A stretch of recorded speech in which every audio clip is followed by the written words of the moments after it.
Hello everyone, it's Nen from Insightful Vibrations. Thank you so much for tuning into this channel. Thank you for liking and sharing our videos and for subscribing to the channel.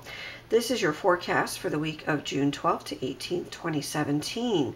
And we will begin with a general overview for all signs, and then we will go into each zodiac sign's potential using the Lenormand Gilded Reverie deck. Well, astrologically and otherwise, we have a much better week.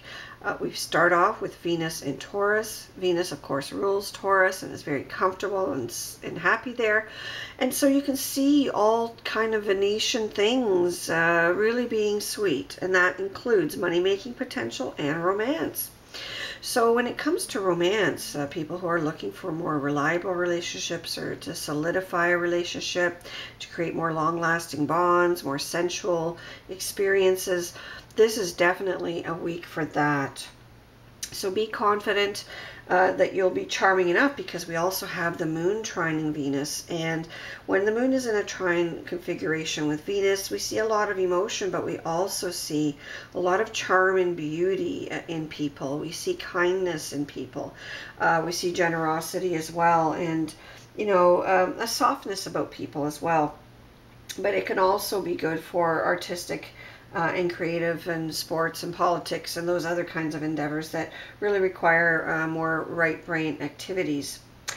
Now we've also got Saturn squaring Chiron, which means that people will tend to be critical this week, which doesn't really jive well with Venus and Taurus, but all you have to do is be extra diplomatic. Okay, so there's no point in holding back on criticism where it's warranted, but you have to be diplomatic, because we also have aspects to Neptune where it's going to make us very sensitive this week. So we'll have our antennas up high, and you know, we'll feel a lot that is not even said. So even the slightest criticism will seem to be turned inward, and so you want to deliver it with care and respect.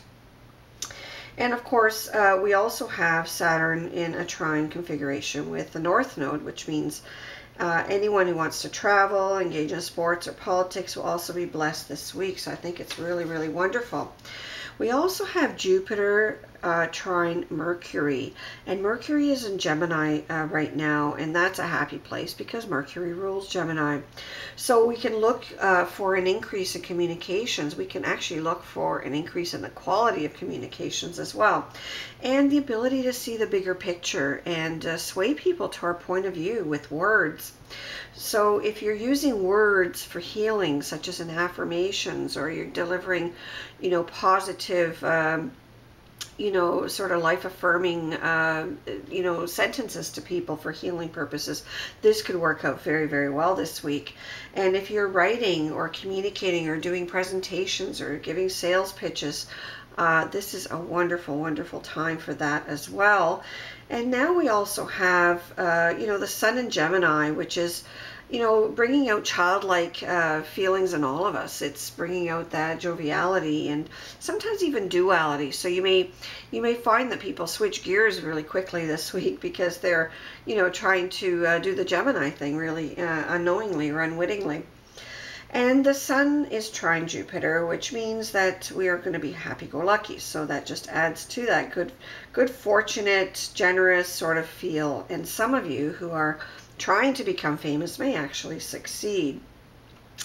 Now, with the Sun squaring Neptune, some people may feel not only overly sensitive, but also a little insecure.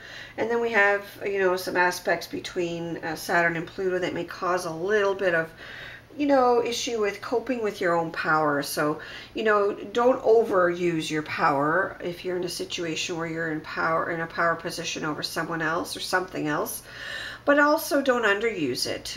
Try to achieve a balance where you're exercising your duties, but always with respect and just the right amount of authority.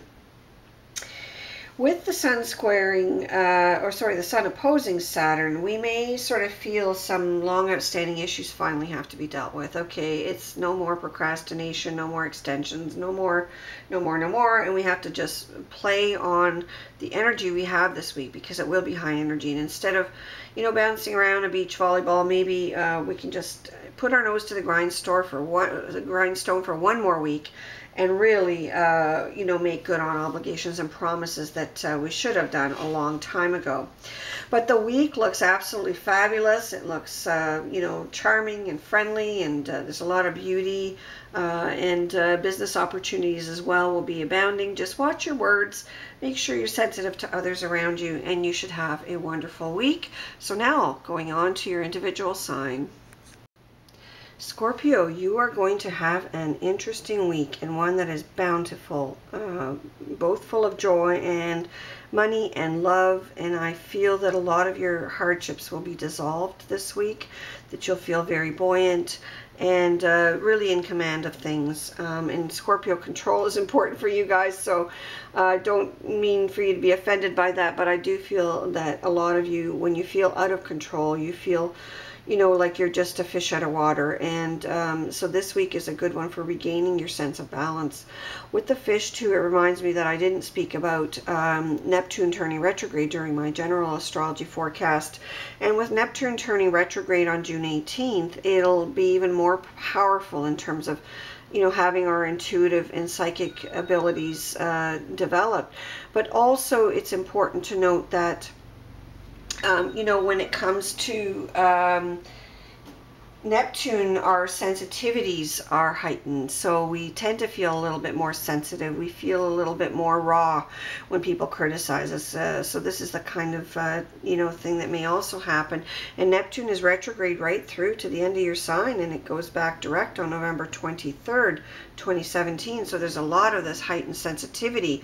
But I want you to take care, because it's also you know, more about being easily deceived or deluded, and that could even be self-deception. What do we really think, rather than, you know, what is really happening rather than what we want to think is happening, and so on and so forth. And so I feel that it'll just you know, cause for some, you know, raw emotions here. But I do feel, Scorpio, you're already so highly intuitive that you'd just be probably in another realm this week with how powerful that will be for you.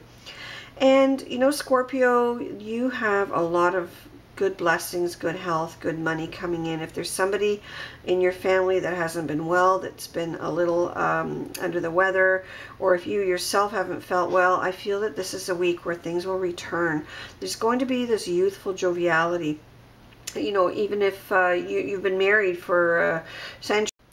And before this sort of battery went out on me, Scorpio, I was saying that whether you're in a committed relationship or looking for new romance, it's certainly in the picture for you. It's a really wonderful, playful kind of thing. I feel that it'll help you overcome some of the challenges you've had of late. Some of those challenges related to, you know, your inner core, discovering yourself, rediscovering yourself. Sometimes after a very long relationship, you don't really know who you are anymore. You blend in so well with your better half.